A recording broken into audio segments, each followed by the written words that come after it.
mana o rātou kupu, karekawe mana o rātou mahi, power and money, send us the border, we treat it like manuhiri in our own country.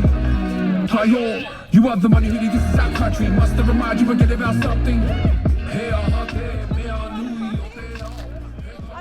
We come back and we reconnect in kaupapa like this, you know, we re-energized again, and you know, being amongst our people, we're proud to be Māori.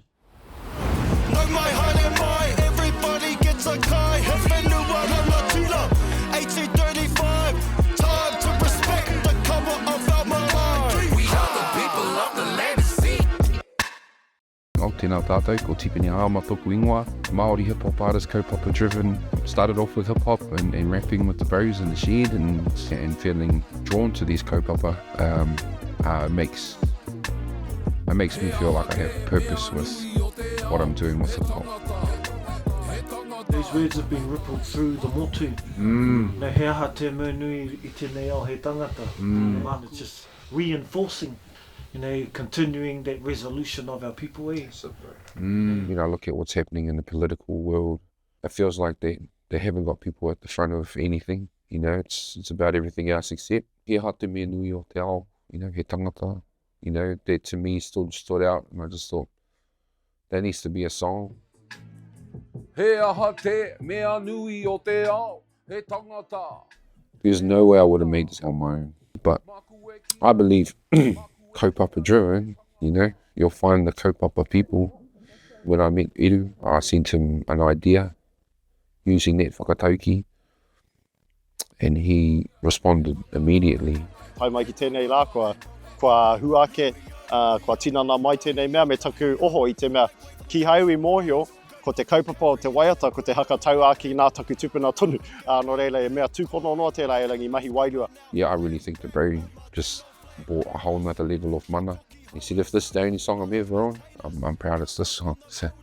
Hakaputanga, tiri tia waitangi, protect our way of life, nourish people money, people over profits. Yeah, and it was pretty straightforward when we thought about the music video. Where it's going to be? Yeah, it's going to be in the north. And we'll meet outside the parewaka, the koroi. We have a little whakatau, a little bit of a briefing, and then we'll get into our mahi for the day. Bye! Bye-bye! One of the lyrics I use in here is Kura Marotini gave us our ancestral name. He Aotea, he Aotearoa. You know, and we're right there in front of Ngā Tuki Mata Whaurua, and I'm like, bro, this is where we need to be. Mātou, I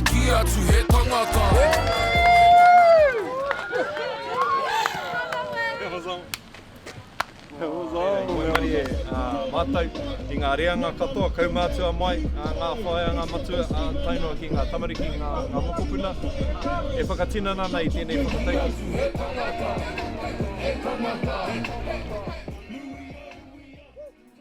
Ara ngā kupu o Kingi Tūheitia, be Māori, all day, every day.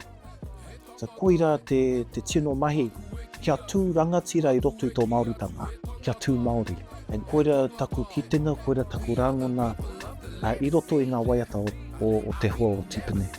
Uplifting, liberating, and just ultimately being proud of who you are and where you come from. That's what this project is about. I'm really proud of it, eh? This is what I meant to be doing, you know? This is it, you know, and spread this message. If this is the last thing I ever make, you know, it has to be something that will stand the test of time. Yeah.